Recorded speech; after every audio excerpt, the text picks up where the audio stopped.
오늘 우리에게 주시는 하나님의 말씀은 마태복음 16장 13절로 20절 말씀입니다.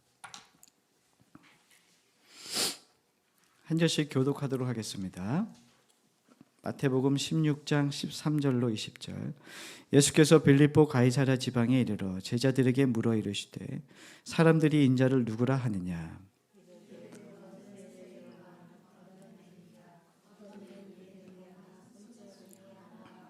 이르시되 너희는 나를 누구라 하느냐.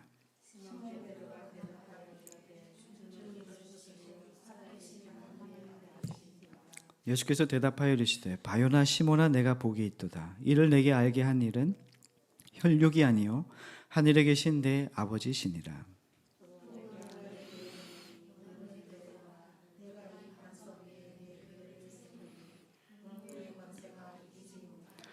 내가 천국 열쇠를 내게 주리니 내가 땅에서 무엇이든지 매면 하늘에서도 매일 것이요 네가 땅에서 무엇이든지 풀면 하늘에서도 풀리리라 하시고.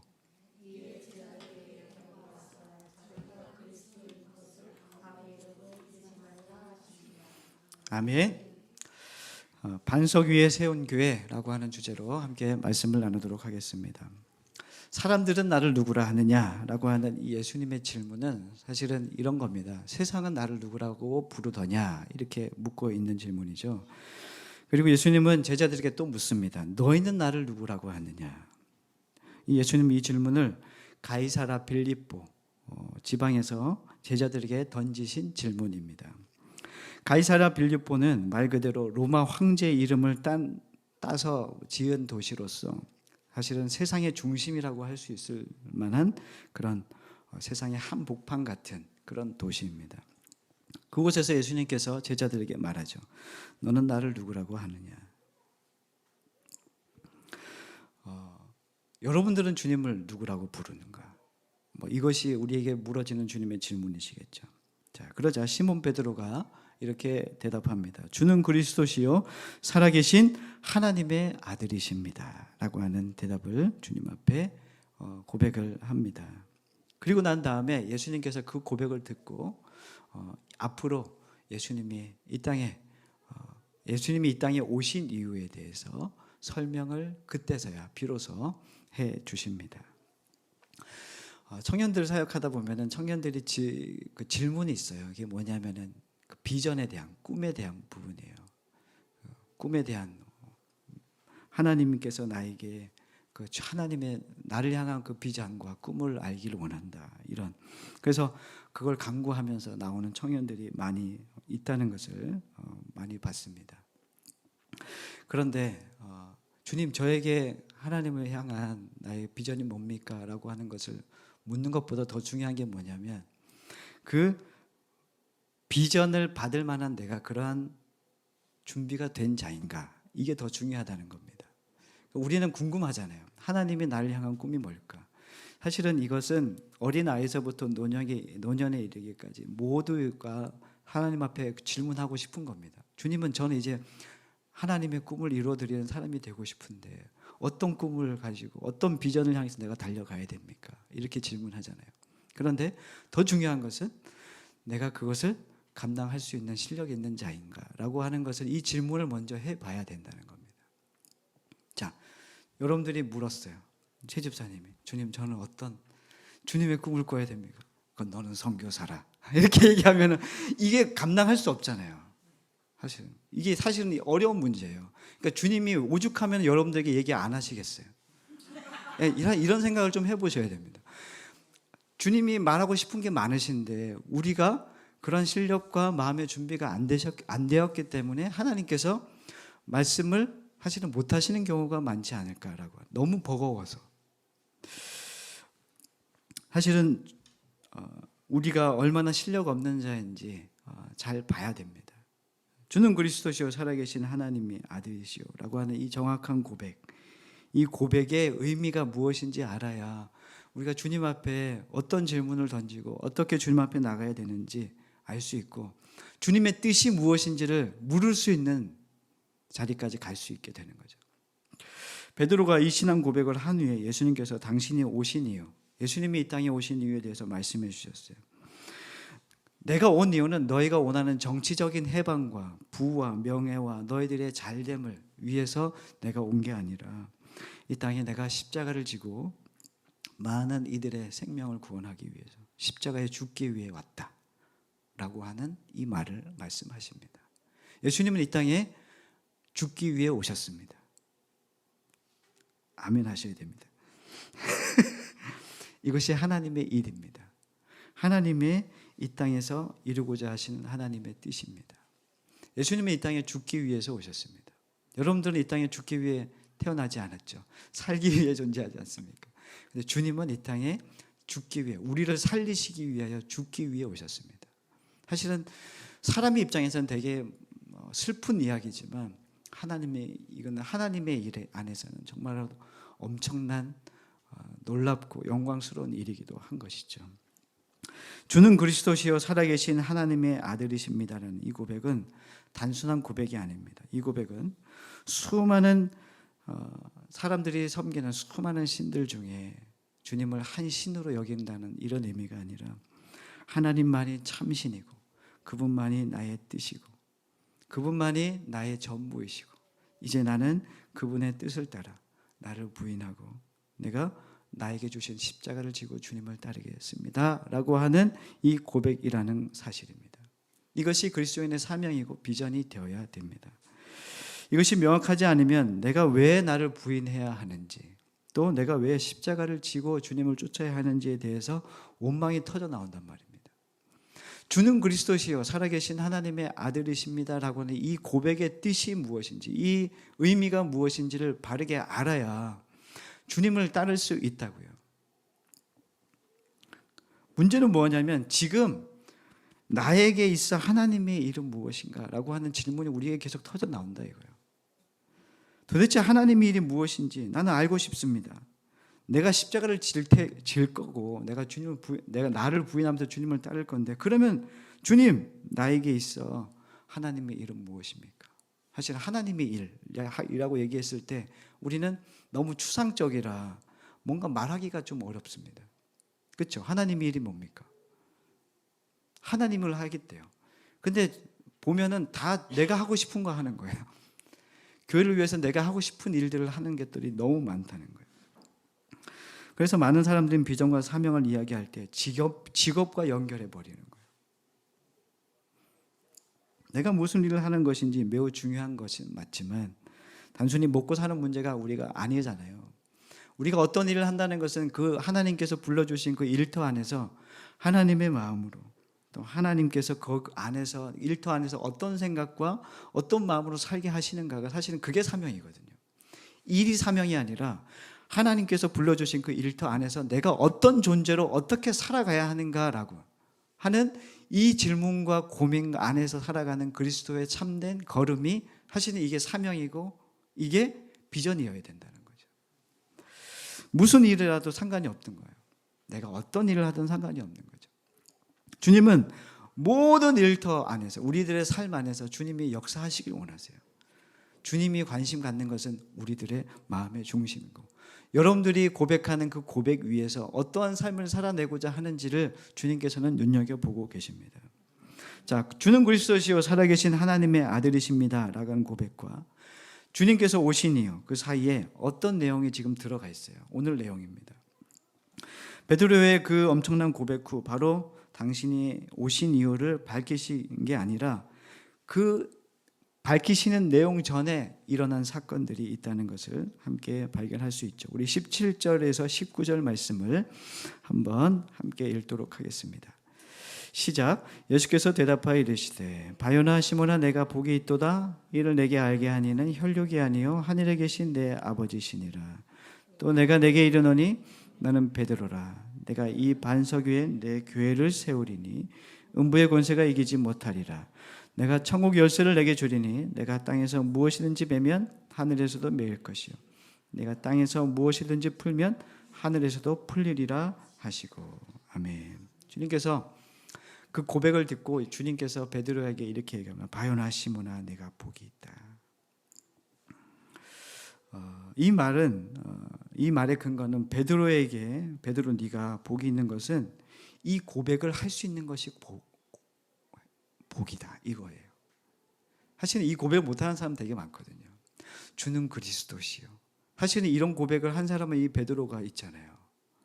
사실은 제자 안에 이 고백을 한 사람이 없었잖아요. 근데 베드로가 이 고백을 한 거예요. 그래서 주님 말씀해 주신 거, 바요나 시몬아, 네가 이 고백을 하는 것이 복되다 이렇게 말씀해 주시는 거예요.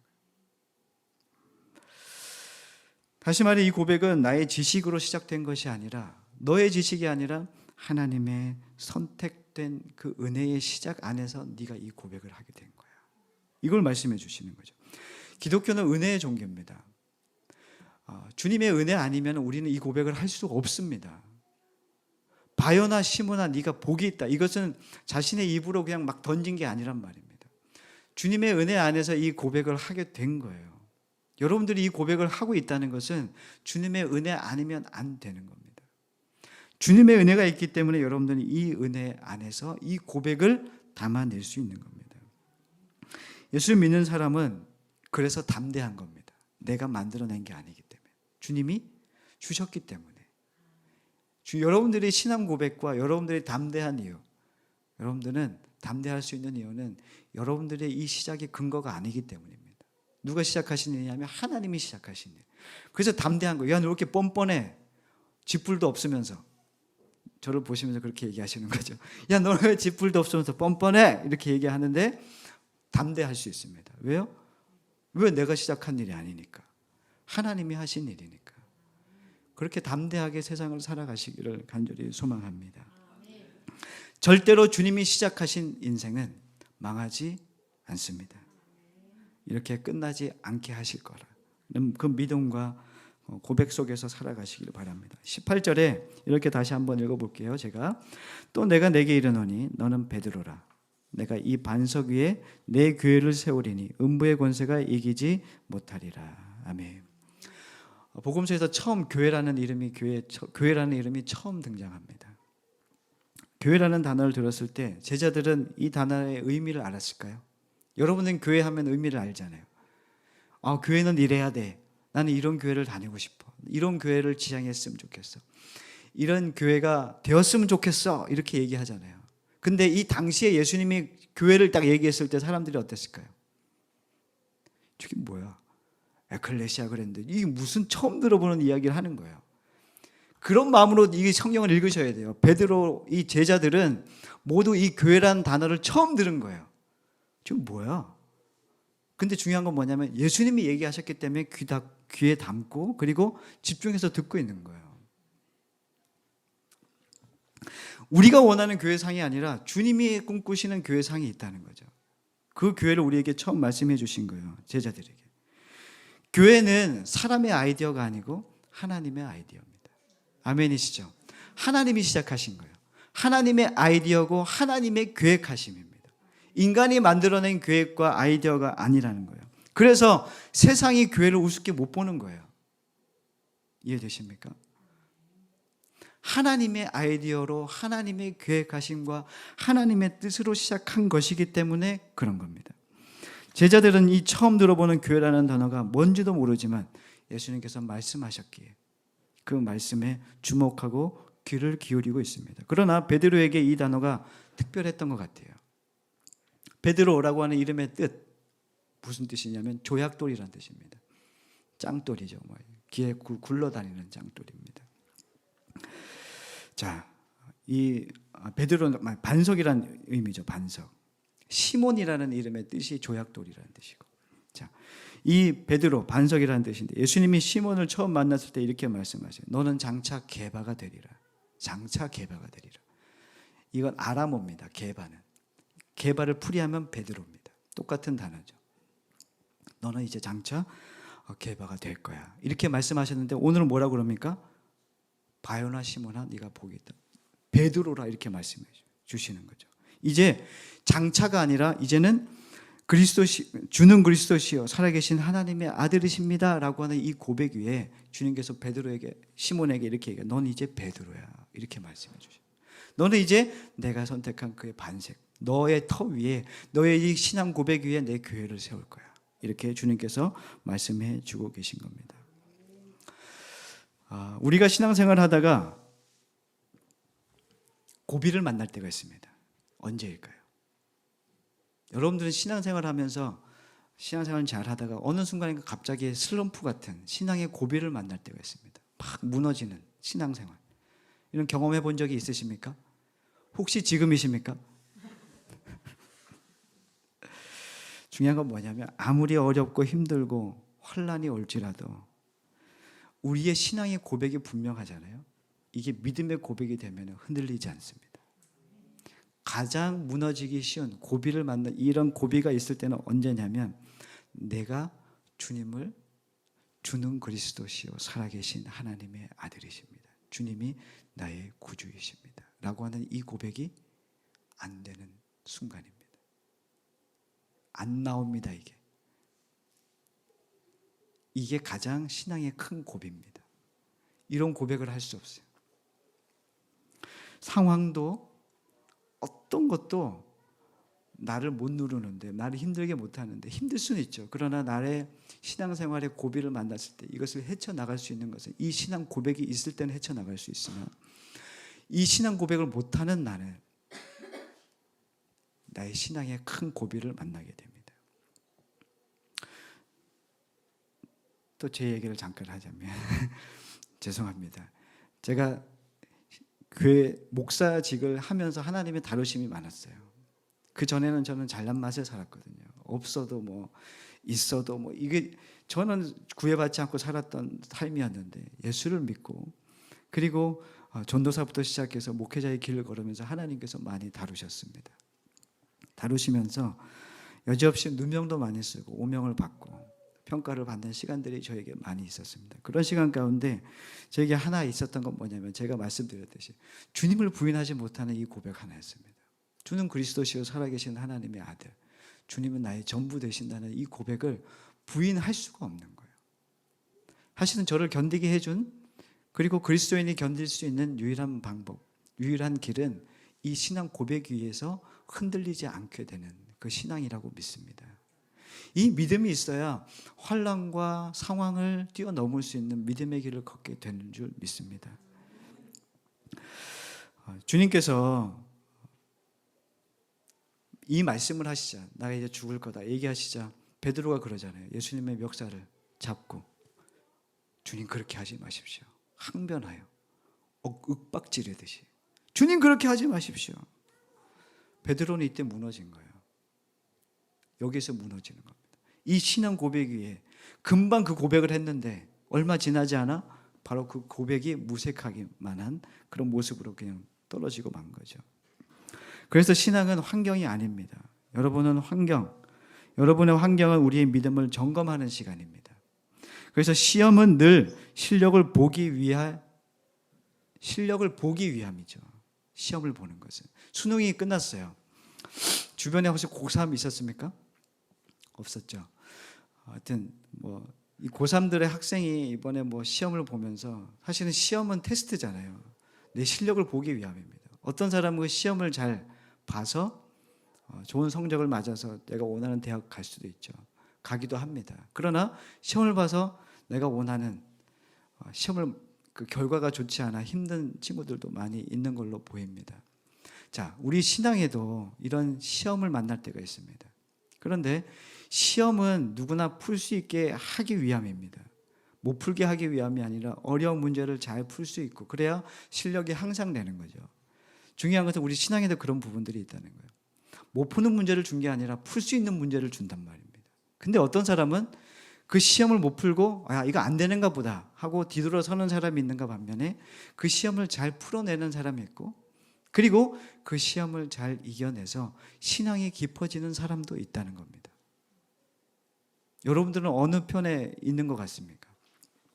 주님은 우리에게 그러한 시간들을 우리에게 허락하세요. 그래서 신앙은 환경이 아니라 환경 안에서 우리의 신앙을 점검할 수 있는 자리라는 것이죠. 이것이 우리에게 매우 중요한 부분이기도 합니다. 하나님은 베드로의 이 고백 위에 교회를 세우시겠다고 하십니다.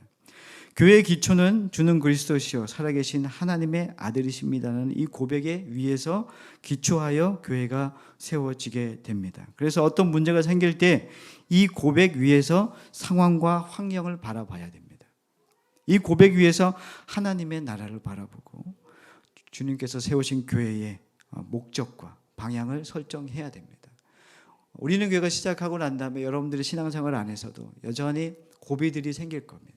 어려운 시간들이 닥칠 거고 개인적인 신앙 안에서의 어려운 부분들이 생길 거예요. 그때 어떻게 해야 되냐면 이 베드로의 신앙 고백과 같이 이 고백 위에서 바라볼 수 있는 신앙이 되어야 됩니다. 그냥 아유 힘들다 이게 아니라 베드로의 이 신앙 고백이 사실은 우리의 기초가 되어야 된다는 거예요. 이 신앙 고백의 기초 안에서 그 주님을 바라볼 수 있는 것, 이것이 우리의 믿음이 되기를 간절히 원합니다. 출애굽기 19장에 한번 찾아볼까요? 출애굽기 19장.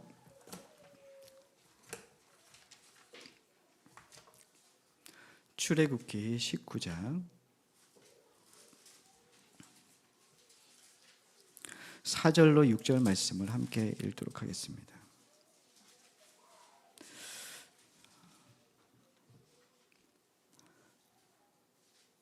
하나님께서 이스라엘 백성을 출애굽시키고 난 다음에 이스라엘 백성들이 내가 너에게 어떤 나라를 어떠한 백성으로 만들고 싶은지 하나님의 그 마음이 담겨 있습니다. 그리고 20장에서는 10계명을 주세요. 19장이 어떤 이야기를 하는지 한번 보겠습니다. 4절에서 6절 말씀입니다. 시작. 내가 애굽 사람에게 어떻게 행하였음과 내가 어떻게 독수리 날개로 너희를 업어 내게로 인도하였음을 너희가 보았느니라. 세계가 다 내게 속하였나니 너희가 내 말을 잘 듣고 내 언약을 지키면 너희는 모든 민족 중에서 내 소유가 되겠고 너희가 내게 대하여 제사장 나라가 되며 거룩한 백성이 되리라. 너는 이 말을 이스라엘 자손에게 전할지니라. 아멘. 교회는 어떤 곳이냐면은 지금 이스라엘 백성에게 이렇게 말씀하셨습니다. 6절에 내가 너를 어떤 백성으로 만들고 싶냐면 내가 제사장 나라가 되게 할 거야. 내가 너를 제사장 나라가 되게 할 거고 그리고 거룩한 백성이 되게 할 거야. 이게 주님의 마음이셨습니다. 교회는 어떤 곳이냐면 주님의 온전하심 거룩한 교회로 세워지는 겁니다. 주님의 목적은 이겁니다. 교회가 부흥하는 수적인 부흥이 아니라 거룩한 주님의 교회입니다. 내가 거룩하니 너희도 거룩하라. 이게 주님께서 우리에게 주신 말씀이에요. 자, 교회는 주님을 닮아가는 곳이어야 됩니다. 여러분들은 교회 안에서 주님을 닮아가는 그러한 장소로, 그러한 공동체로 삼으셔야 하고 내 안에서 주님을 닮아가는 일에 힘쓰셔야 됩니다. 그래서 예배는 전쟁이기도 합니다. 설교를 듣는 시간에도 사실은 우리는 전쟁을 하는 겁니다. 여러분들 머리 안에 수만 가지 생각들이 날 거예요. 이렇게 설교를 들으면서도 수만 가지 생각이 듭니다. 내가 가스불을 껐나? 킬까? 뭐 이런 것부터 시작해서 수만 가지 사실은 일들이 우리 안에 생각난단 말이에요. 그래서 사실은 이 설교 듣는 것, 예배를 드리는 것도 사실은 전쟁과 같습니다. 우리는 설교를 들을 때 내가 듣고 싶은 것만 듣잖아요. 내가 듣고 싶은 것. 실천하는 건 그 다음 문제예요. 주님은 우리에게 들으라고 말씀하셔요. 쉐마, 주님의 말씀을 들어라. 주님의 말씀을 듣는 게 시작인데 우리는 부분적으로 듣고 선택적으로 듣기를 원하죠. 주님은 우리의 연약함을 아세요. 근데 귀를 닫고 내가 듣고 싶은 것만 듣겠다고 하는 것은 그것은 교만이라는 거예요. 우리의 마음의 자세는 뭐냐면 주님, 내가 부족하고 연약하지만 주님 앞에서 이 부끄러운 나를 주님 앞에 내어드리면서 주님 실력 없지만 주님 경청하겠습니다가 예배입니다. 이게 시작입니다. 주님께서 우리에게 들려주시는 이 말씀, 우리에게 허락하시는 생명의 말씀을 듣는 것에서 시작되는 거죠. 그래서 예배는 듣는 싸움이기도 합니다. 내가 무엇을 들을 것인가? 내 마음의 소리를 들을 것인가? 아니면 하나님의 말씀을 들을 것인가? 이 싸움을 여러분들이 해 나가시기를 간절히 원합니다. 주님은 너희를 이제 교회라고 말하시잖아요. 오늘 말씀에서, 마태복음에서. 왜 하나님께서 왜 교회라고 말씀하실까요? 너희 나의 자녀라 이렇게 말씀하면 될 것 같은데 왜 주님은 교회라고 말씀하셨을까요? 자녀는 단수잖아요. 그러나 이 교회라는 것은 복수입니다. 공동체를 의미합니다. 하나님께 공동체를 왜 주셨을까요? 왜 성격이 다 다르고 모양이 다 다르고 마음도 다 다르고 삶의 방식도 다 다른 사람들을 왜 하나님께서 교회 안에 다 모아주셨을까요? 그 이유는 하나입니다. 여러분들은 주는 그리스도시여 살아계신 하나님의 아들이십니다. 이 고백 위에서 아직도 다듬어지지 않은 고백은 있으나 아직도 다듬어지지 않는 여러분들의 옛 삶의 찢기들을 여러분들 그 부딪힘 안에서 서로의 모습 안에서 깎여져 가기를 원하시는 겁니다. 여전히 우리는 남을 평가하기 좋아하지 남을 받아들이는 것은 어렵잖아요. 이것이 교회 안에서 주님께서 해나가고 싶은 일이십니다. 그래서 내가 모난 것들이 깎여져 거룩한 주님의 모습을 닮아가는 교회로, 그러한 공동체로 만들고 싶으신 겁니다. 아멘이십니까? 여러분들, 우리는 교회가 이러한 교회가 됐으면 좋겠습니다. 서로 부딪힘이 있지만 이 안에서 서로 깎여져 서로를 용납하고 끌어안고 서로의 모습 안에서 나의 모습을 보고, 그래서 서로의 모습이 이해가 되고, 그러나 거기서 그치지 않고 분명한 예수의 길을 선택하여 같이 길을 걸어갈 수 있을 때 그 교회는 하나님의 거룩한 백성, 제사장 나라와 같이 주님이 원하시는 교회의 모습을 이루어 갈 수 있다는 것입니다. 우리 18절 말씀을 함께 보겠습니다. 마태복음 16장 18절 말씀.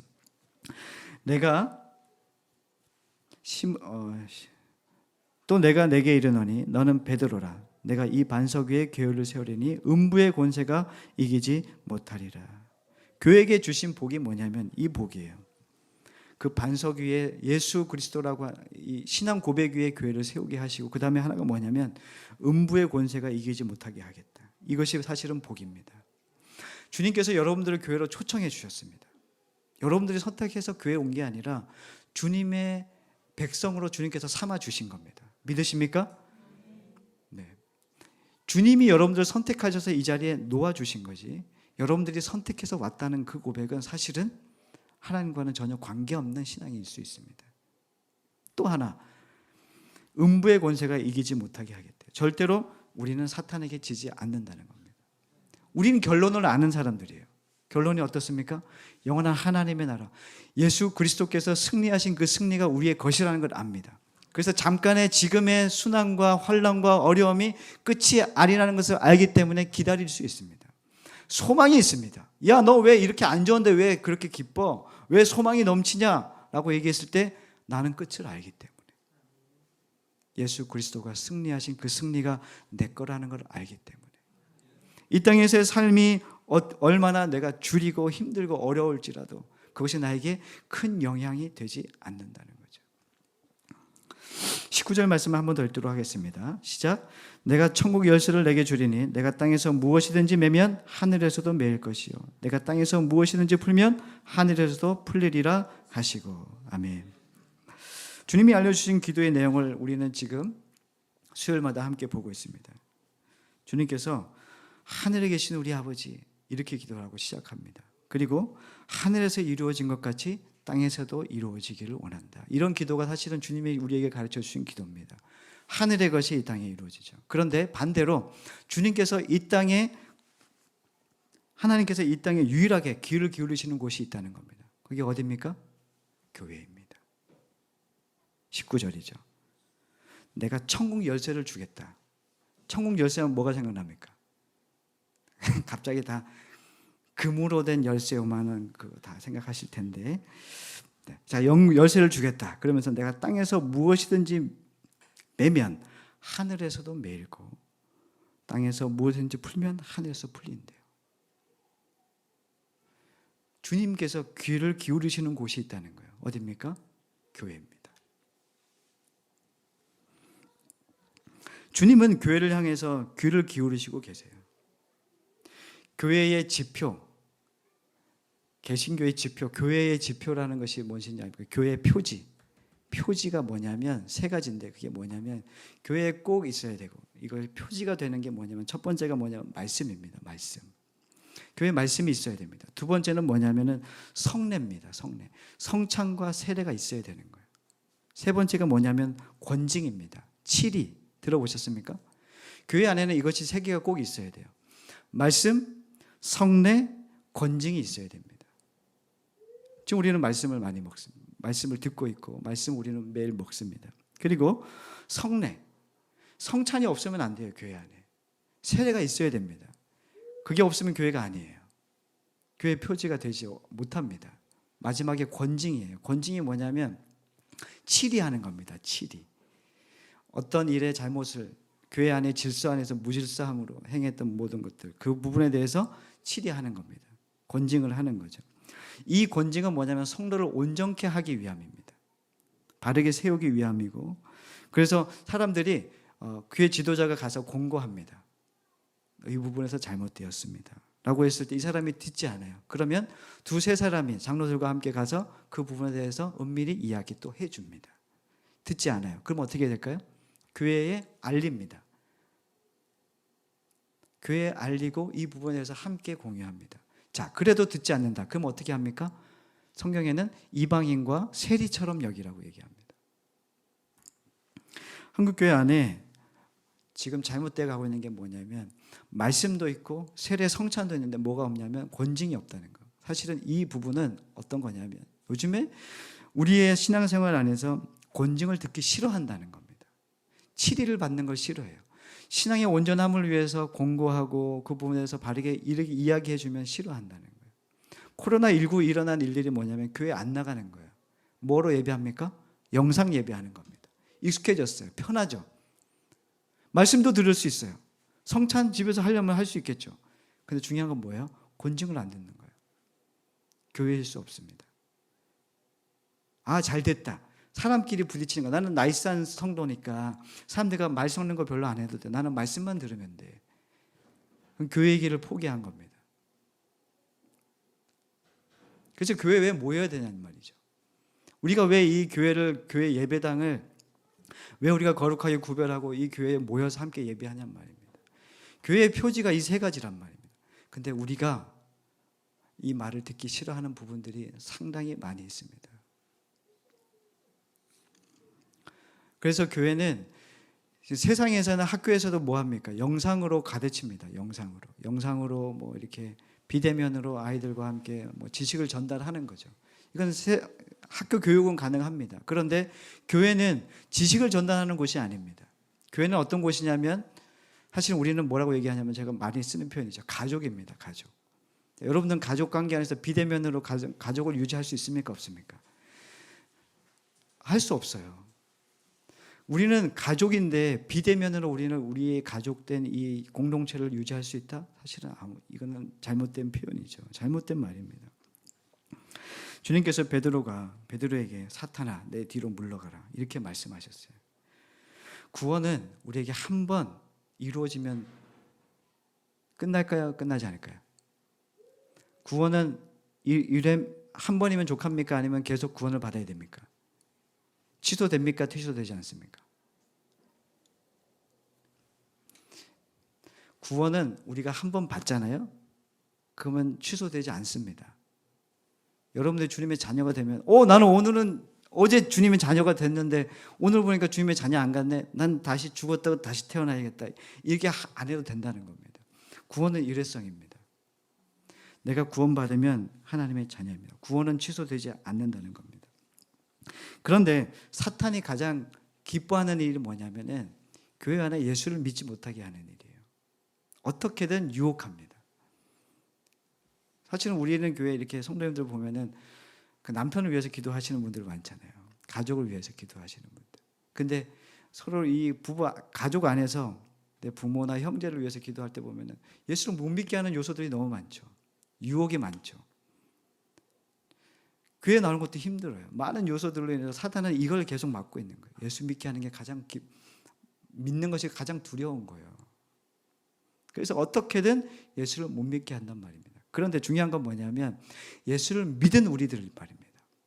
여러분 주님을 고백하시잖아요. 주님을 믿은 나는 사탄이 나에게 어떠한 일을 하고 있는 걸까요? 그게 중요한 겁니다. 여러분들 지금 예수 다 믿잖아요. 안 믿으시는 분 계십니까? 다 예수를 믿는데 사탄은 지금 나에게 어떤 일을 하고 있는가가 더 중요한 거예요. 야, 나에게 어떤 일을 하고 있는가? 그거는 이겁니다. 야, 너 혼자 예수 믿어. 너 혼자 예수 믿어. 예수 믿은 건 어쩔 수 없으니까 혼자 예수 믿어. 그리고 혼자만 구원받아. 이겁니다. 개인주의 신앙. 비대면으로 예배하고 가난한 성도가 되더라도 나 혼자 구원받으면 되는 거죠. 사단은 이 전략을 쓰고 있는 거예요. 어떻게든 영향력을 끼치지 마라. 이겁니다.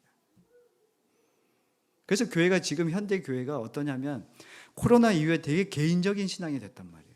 개인주의예요. 되게 공동체 함께 모여서 뭘 하는 걸 되게 꺼려하고 힘들어하고 안 하려고 그러고 그런 것들이 교회 안에도 여전히 남아있는 모습들입니다. 많이 회복되긴 했지만 여전히 이런 부분들이 우리에게 있다는 것을 눈여겨보셔야 됩니다. 그래서 사단은 우리에게 계속 영향력을 최소화하기를 원하는 거죠. 교회 안에서도 개인주의 신앙을 가지게 하고 그 안에서 내가 거룩한 삶을 살아가면 누가 영향을 받습니까? 오세훈 목사가 거룩하게 되면 누가 영향을 받습니까? 여러분들이 영향을 받을 거 아니에요. 그러니까 그렇게 열심히 하지 마라. 대충 해라.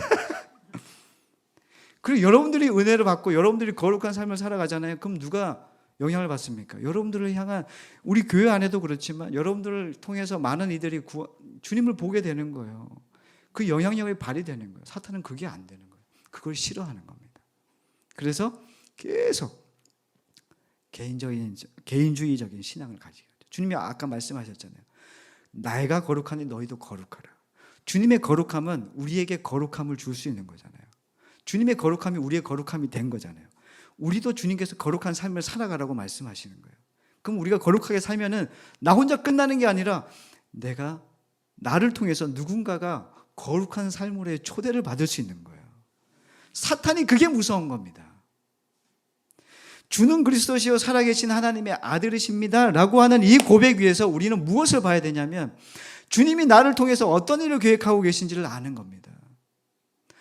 주님이 이 고백 받았으니까 나는 구원 받았어가 아니라 받았어라가 이게 아니라 여기서 끝나는 게 아니라 주님 나를 통해서 이 거룩한 초대 앞에서 나는 이제 거룩한 삶을 살아가는 존재가 되었다는 거예요.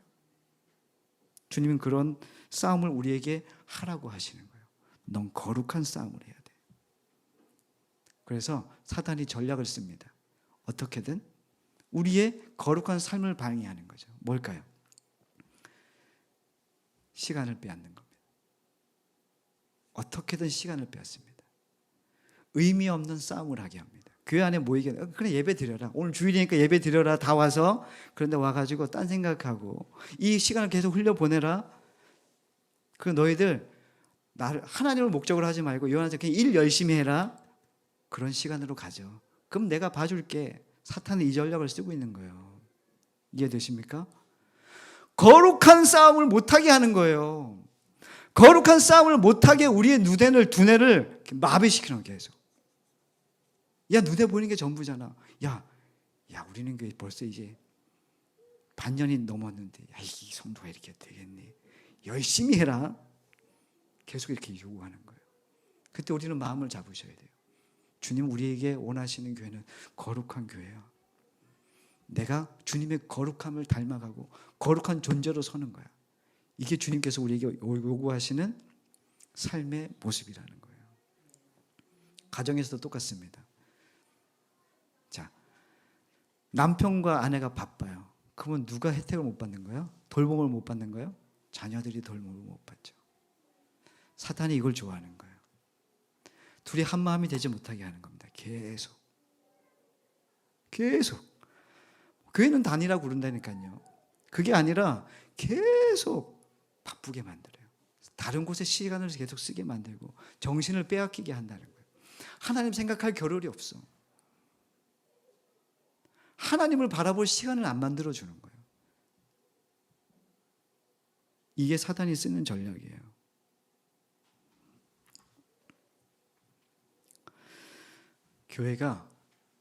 우리는 교회가 주님이 말씀하신 이 거룩한 교회로 세워지고 또 우리 한 사람 한 사람의 주님의 거룩함을 닮아가는 이 싸움을 해 나가기를 원합니다. 눈에 보이는 어떤 것을 만들어내기보다 개인주의적인 신앙에서 벗어나 하나님이 요구하시는 이 거룩한 싸움을 부대끼더라도 이 안에서 거룩한 싸움을 계속해 나가야 됩니다. 주님이 교회를 주목하고 계십니다. 주님은 주님의 영광을 위해서 존재합니다. 우리의 만족과 우리의 이익을 위해서 교회는 존재하는 것이 아니라 순전히 모든 것 하나님의 영광을 위해서 교회는 존재합니다. 그래서 그 영광 안에서 많은 이들이 깃들어 하나님의 영광을 누리고, 그래서 그 영광을 맛보고 함께 주님 안에서 주님을 찬양하고, 그것이 우리 안에 기쁨이 되는 것, 그것을 세상 가운데 나눌 수 있는 그런 교회로 주님께서 우리는 교회를 세워가고 계심을 믿습니다. 여러분들이 이 마음으로 끝까지 땅의 일을 생각하지 않고 하나님의 일을 생각하는 주님의 귀한 주님의 도구가 되어서 베드로의 고백, 주는 그리스도시요 살아계신 하나님의 아들이심이라는 이 고백 위에서 이제는 세상에 나아가 그 시선으로 영향력 있는 거룩한 한 사람으로 세워지시기를 간절히 소망합니다.